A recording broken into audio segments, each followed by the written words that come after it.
Welcome to Free Range Flock. We were once the latchkey kids who came home to an empty house after school. We were feral, resilient, cynical, and innovative. Older than Google. Our teenage faces were never posted on social media. The internet was just an idea in our youth.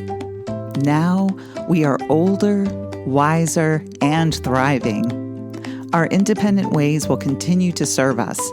We plan to keep defying the odds, and we will carve our own path. With grace, with humor, with joy.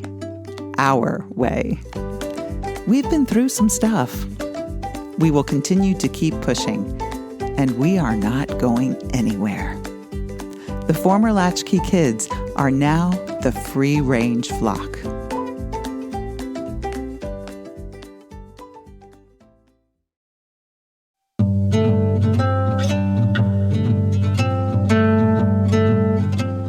So, Sass, how are you doing? Okay. No, like if someone came up to you that you haven't seen in a while and said, how are you doing? How will you answer that? I'm really tired. Work is kicking my butt. That's the way I'd answer it. Yes. And that's the point of this episode is that for a long time, I found that when someone asked me how I was doing, I first went to work. I said, oh, work, da-da-da-da-da. Yeah. It took me a moment to go, I'm not my job. I am so many other things as well. So now I try to be very deliberate. If someone asks me how I'm doing, I say, I'm doing great. I got some great sleep, I'm excited about this, And if they want to know about work, they can ask me. Right. But my go-to response is not going to be about work because I am not my work. I am more than that. And to continue this conversation, we thought it would be helpful to bring in our friend Katie, who has also been answering these same questions and having these same thoughts. So today we're going to have a conversation with Katie about how we are not our job.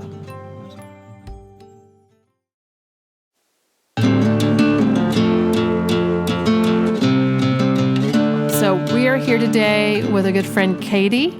And Katie, we want just to start with you introducing yourself to our audience. Sure. So I'm Katie Riddle. I am 46. I'm a single mom to an 11-year-old girl. And I have a full-time job. I am sort of a consultant, and I travel a lot for work, and I'm just kind of looking for that work-life balance, at midlife. Now, does that actually exist? I mean, it sounds like it's the unicorn that we're all looking for, the whole work-life balance. Does that really exactly exist? Do you think? I think it can, but I think I would be very lucky to have it balanced out. I mean, there's always give and take, and your child's needs, your work needs, your own self, your self needs. There's kind of these dips and valleys and peaks that there just has to be give and take. So sometimes work is really intense, or I'm traveling and work is taking. And then, maybe for the next few days, I get to sort of take it easy and have less meetings or whatever. It's the same with my daughter is, sometimes, she really does need me to do things, but she's getting to be more and more independent, where she comes home and she just wants to go to her room and talk to her friends. Right. So, I think it's all just sort of give and take. And I don't think you can have these like hard lines between work and home. I think that's part of the give and take. Yeah. So, now that you are in your 40s and you were trying to find that work-life balance, what's happening now when it comes to work? How are your feelings or approaches when it comes to work? Well, in my 20s and 30s, I was really ambitious. I worked for, some, large corporations and really wanted to kind of climb the ladder and become more senior and, direct people and things like that. And then, once I had my daughter, almost 12 years ago, I just sort of lost that thread or that kind of drive to progress. I didn't necessarily lose the drive to work hard and find interest in my job and everything. It was just, hey, I'm in a pretty good, mid-level position here. I just want to kind of do my work and do it well and go home at the end of the day versus being more senior and having budgets or having people scrutinizing you, 20 times a day. And I think that's really, finding this comfortable zone in which I could have more balance and raise my child and figure out who, I am as a person and that sort of stuff. Did you find that when you made that mental switch, because it sounds like you just kind of switch, did you find the conversations or how people were talking to you or about you at work change? I don't think so, only because I think the switch happened as I changed jobs. Okay. So the people at my new job when, Harper was like 1.5, 2, they didn't really know me pre-child. So I think, there was probably some good timing in there of what you see is what you get, with a new job. So I had that, I mentioned that because I had that experience. So I was working for a college. I was in a leadership position, and I got the position. And I remember my boss at the time was like, I hope you don't try to go out and have a kid. I'm like, oh, sure, I'm trying to get pregnant. That's never good when they say that. Yeah, exactly. I thought, this is not appropriate for you to say. It was at a party. She actually didn't say it at work, but she still said it as my boss. And then I ended up becoming a parent. But before that, I would literally I would not leave work until things were done. And so sometimes I would leave at 8 o'clock and then I would take it home. But then when I had a kid, I couldn't do that because, and I tried for a while. Remember, I tried for a while and I got exhausted. But it just couldn't work. And the reality of it was just too hard. But I do remember that switch that happened at work when they realized, oh, wow, she's not going to stay here at 8 o'clock because her daycare closes at 5:30 and she's got to go pick up her kid. Yeah. So that was always really interesting to negotiate that kind of change. Sarah, did you ever have a change in that work, how you viewed work changed? Well, I think pandemic had a lot to do. Yeah. I think that we all kind of experienced this, oh my God, everything does not revolve around our offices and, all of the expectations of being in the office and the work being the center of our lives. And we realized that we don't have that luxury. Yeah. We're all human and we all have finite lives. So I think that there was definitely that. I think that the evolution of the workplace has been really interesting since the pandemic because some businesses are trying to make it, go back to the way it was before, forcing their employees back into the office. Some are experimenting with this, hybrid workforces, and some are doing strictly remote because they're realizing that they can get as much or more out of their employees when they're happy and working from their own space. So I think I feel lucky enough to work at one of the ones that's kind of in the middle, but it's been very interesting to see. So I think that's probably that has been the biggest shift for me. But also kind of realizing, I think we were talking before we started recording, there's only so much any of us can do as employees. And so figuring out how to draw those lines in the sand and say, this is my limit. I'm not willing to go any further past this. And that's hard, from many different levels because you're always afraid that you might be replaced. Right. If you draw those lines in the sand. But then at the same time, you've got to protect yourself. You have to set those boundaries. And the reality is that at work, all of us are replaceable. If we left, they will find a replacement. Oh, definitely. But at home, I am not replaceable. If something happened to me, my son would be devastated, my friends would be devastated, and their lives would change. But at work, no. It would be they would make me sad for a second, where did Amy put this? And then they would get over that. So, it's lovely to hear and refreshing that it's not just us, Katie. It's also you. It's happening to you as well. So, are you noticing other shifts that are happening? You talk about ambition, but are you finding other shifts that are happening for you when you're making big decisions about your life? Well, about 2019, so just before the pandemic, I left a job that I was doing that was a every day in the office job, and it was really because of burnout. And creative agencies and I think Sarah knows this, are notorious for using you up and spitting you out. Oh yes. In terms of keeping you late and working on weekends and stuff like that. So I left that agency, and when I did, I sort of took a little bit of a sabbatical, and I'm extremely privileged to have done that.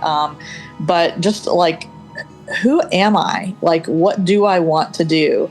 I was sort of, when Harper was really little, I sort of went into this like mom cocoon where I didn't do anything. I just raised my kid and went to work, and that was exhausting. That exhausted my capability.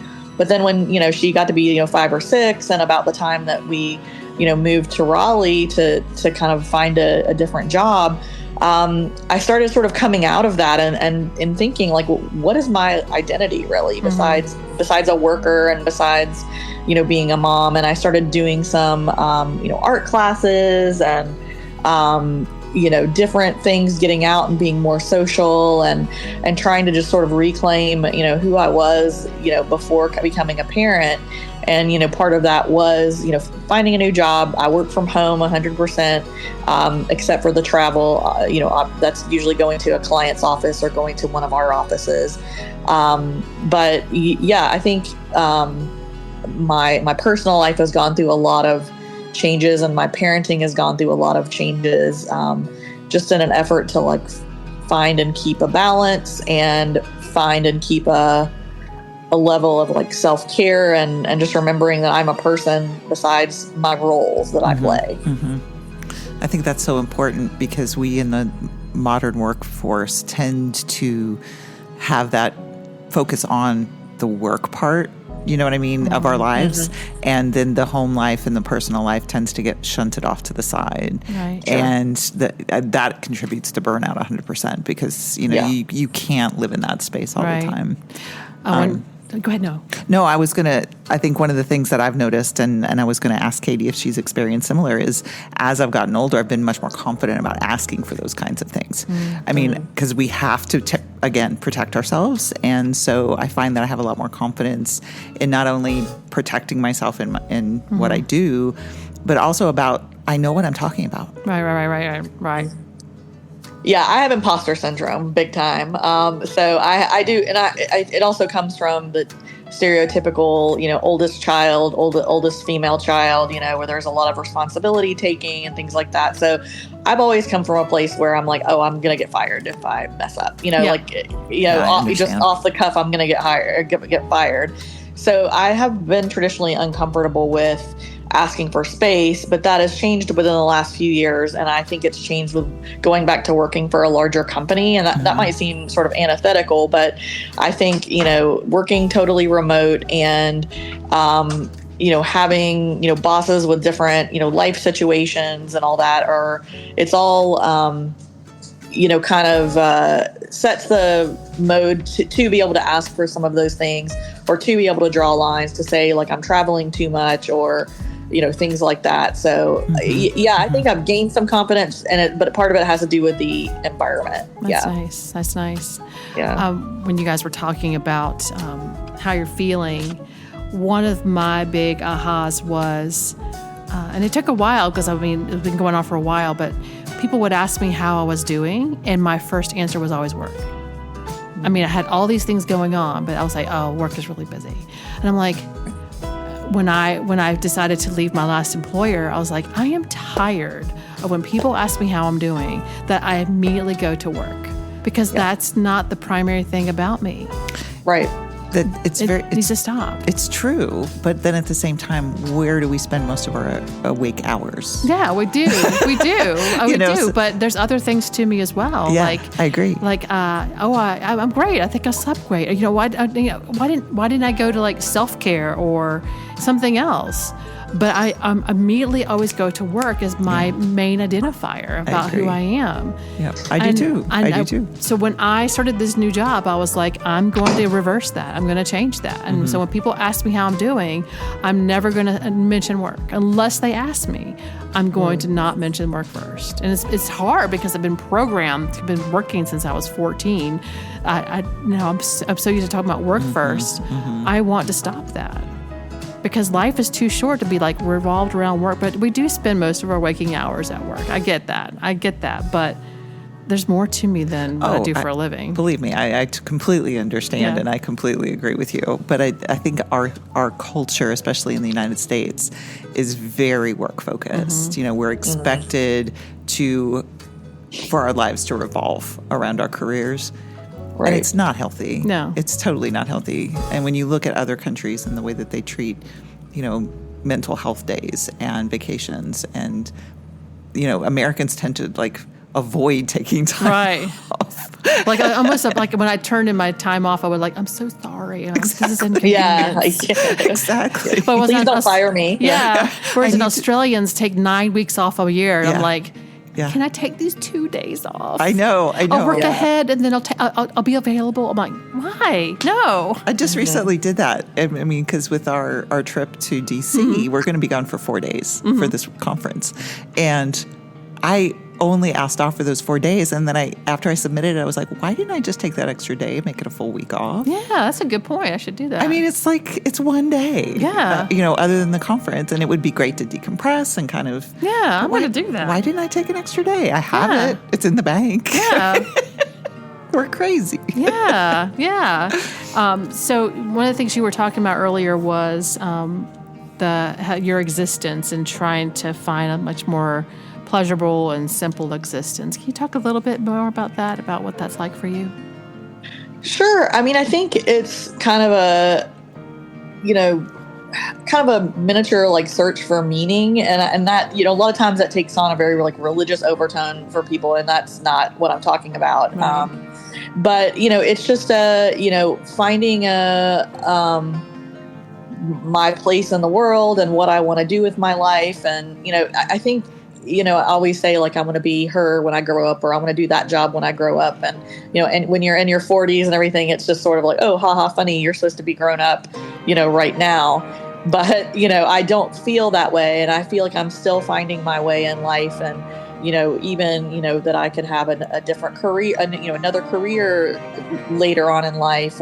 So I think I'm just on a search or on a journey to find out who I am as a person and what would fulfill me totally. I went through a big sort of mental battle for a while about, do I need to have a job that fulfills me, or do I need to have something in my personal life, aside from my family, that fulfills me. And I think, you're never going to find a job that 100% fulfills you. You're lucky if it's 50%, fulfilling to you. And so, you need to find fulfillment other places in life. And that's what I've been struggling to find is, okay, doing art, really fulfills me, or spending time with friends, or traveling, or, trying to do those things and keep, asking, okay, well, what's next and what do I want?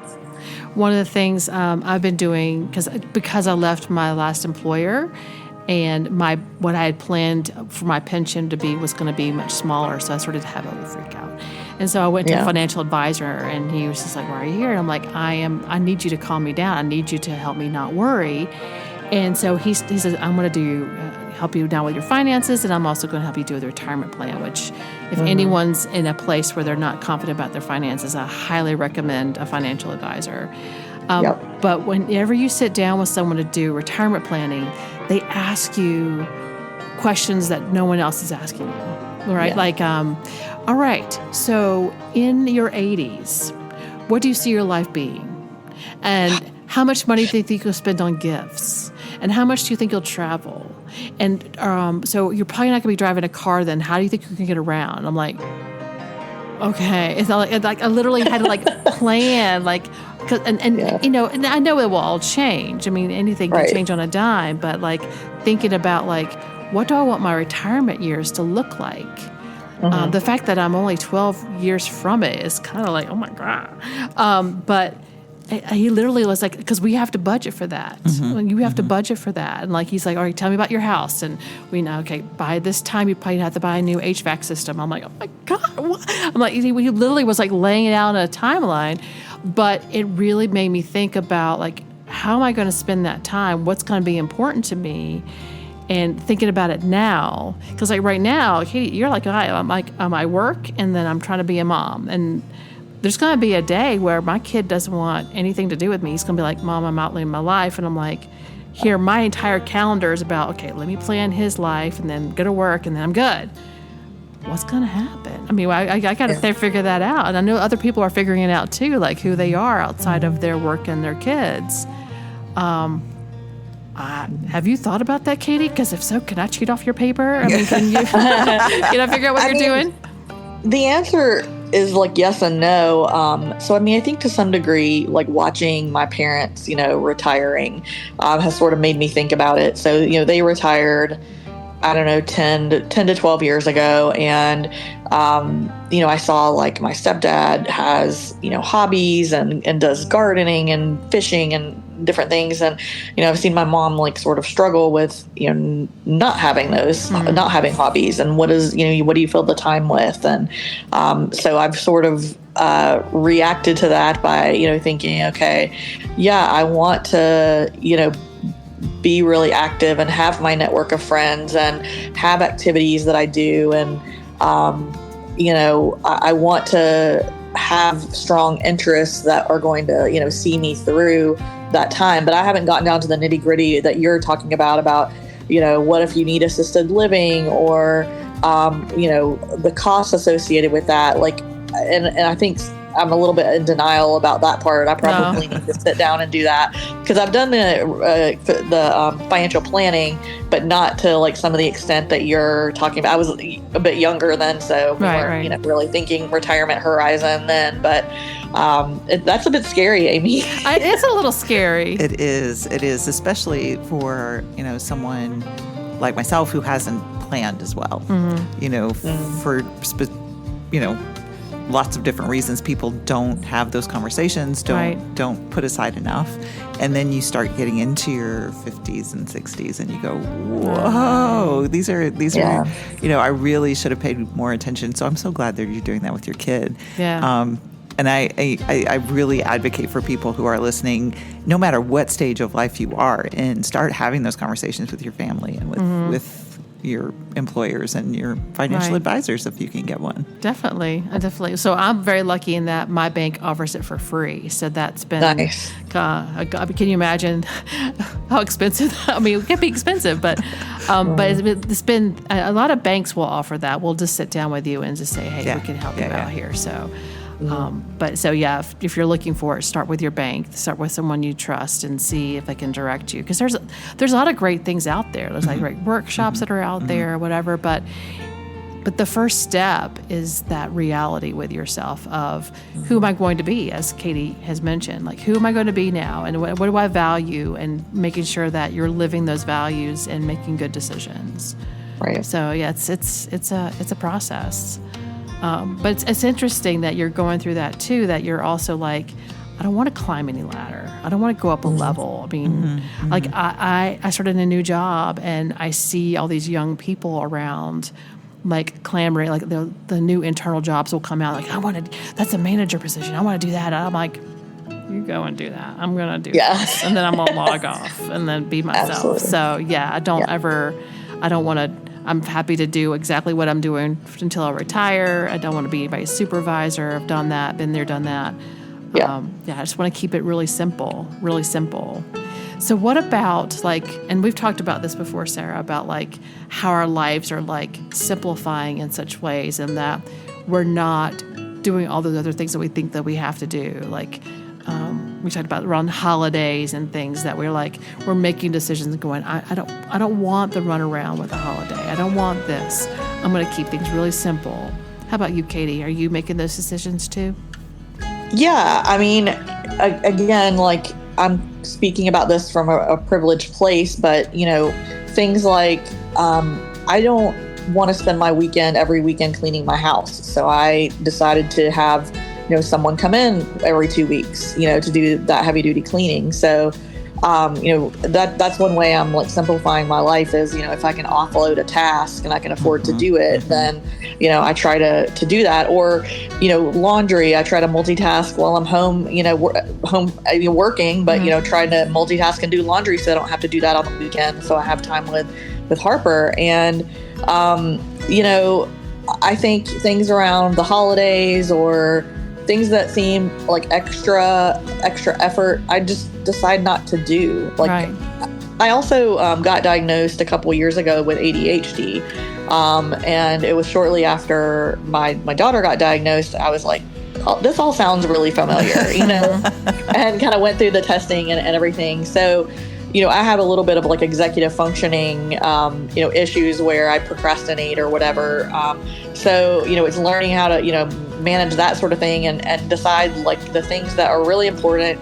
You get up your energy, your gumption to do them, and things that aren't really important, you don't, you just decide, is this really worth my bandwidth and my effort that is all finite?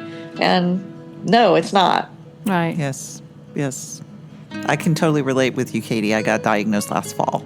And so, it's changed just the way I view things. I mean, like I was telling someone just recently, it's not so much that I need to have the medications. It's knowing that I have this neurodiverse brain and my brain doesn't work. It explains so much about my life.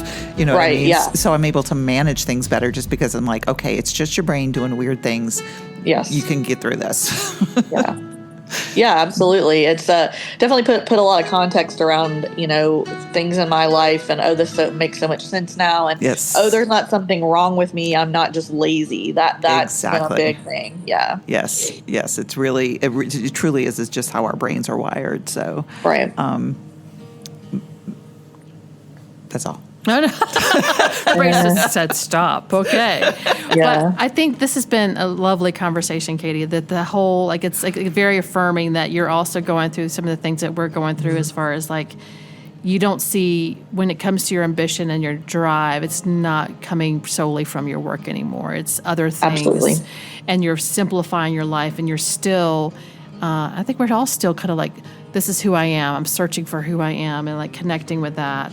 I think we're all on that stage, and that it's a lovely stage to be in. Like, hey, I don't have to make those decisions anymore. I can do this because that didn't feel good, but this feels good. So I'm going to do that instead. And I think it's important too, as we get older. And I think, Katie, you touched on it a little bit, is that it doesn't matter where you are in your life, you can still try new things. Right, you can still explore what fulfills you, whether that's with your job or whether that's a hobby or another passion outside of the workplace.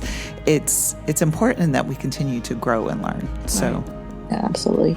Yeah, and I think too, the whole joke is as you get older, you stop caring as much. But I think it's true. Like a lot of things you maybe did for appearances or, I want to make sure my house is like neat as a pin if someone's coming over or things like that. I'm just, stop doing that. Like, this is just me and you can either accept me or not. And I think that is really freeing, about, aging is, you just, to go back to, what I just said, you find what's important, you stick to that, but things fall away. That's lovely. That's a nice way of looking at it. That's perfect. Thank you. Thank you so much, Katie, for coming on today. Yeah, no problem. This was really enjoyable. And like you said, very affirming that, we're all in this together. And, this is a great community for people to lean on each other. Definitely. Thanks, Katie.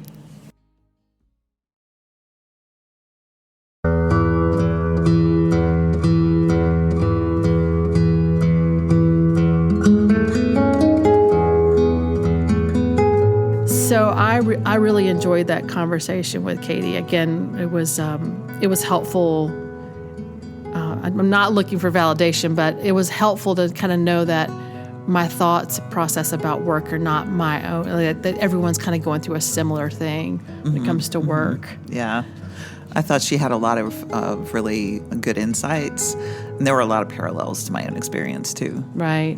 Like, when she changed jobs, and she's like, I had to like figure, what do I like to do? Who am I? I think a lot of us, when we're in our, late 40s and early 50s and whatever, we're kind of at that, who am I now? Like, because again, we're more than our job. And so she started going like, I'm going to be more social. I'm going to take art classes. I'm going to find out who that is. And I think a lot of us have living examples in our life of people who are retired, who, when work left, who were you? Did you figure that out? Yeah. And like her mom didn't know, like kind of was kind of spinning, and her dad did. I have a similar situation with my parents. My parents always worked, and they talked about work, and they just did work. And so that became their identity. Right. And I don't want that for me. I don't want that. To me, my life is more than my work. Right. I think it's really difficult because we tend to, and I think I mentioned this in the episode, we tend to spend so much of our days at work. But again, I don't want to be identified as just my job, because there are so many other things that I enjoy and that I am besides a graphic designer. Yeah. You know what I mean? So I like my job, but that doesn't mean that that's the only thing I am. Right. And that's a hard lesson because of, again, our culture tends to push us down that path. Right. That's the focus of, or what should be the focus of our lives. Right. And I think one of the things I've discovered, and I know you have too, as we've gotten older, is that that's not the end all and be all of our lives.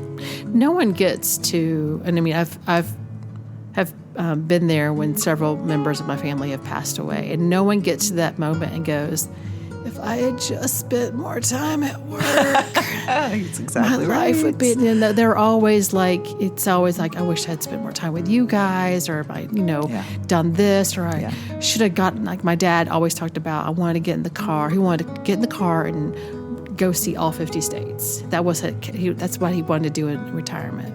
And he didn't do it, and then he became too sick to do it. Yeah. So, no, it's not all about work. Work is important because we need money to survive and what have you, but you are not just your job. You are many other things. Exactly. So, have you found us on social yet? I know I ask that question all the time. You're probably tired of me asking, but I'm going to keep asking. Have you found us? Because we want to have a conversation with you. We are on YouTube, and we're on Facebook, and we're on TikTok, and we're on Instagram. And so you can go to any of those places, and you can like, and you can follow, and you can subscribe. And then we want to talk to you. And today's conversation is about work. How do you feel about it? Or do you feel like your life is your job? Or are you discovering that there are other parts of you that you want to, emphasize and lift up? Tell us about it. Thanks for listening, y'all.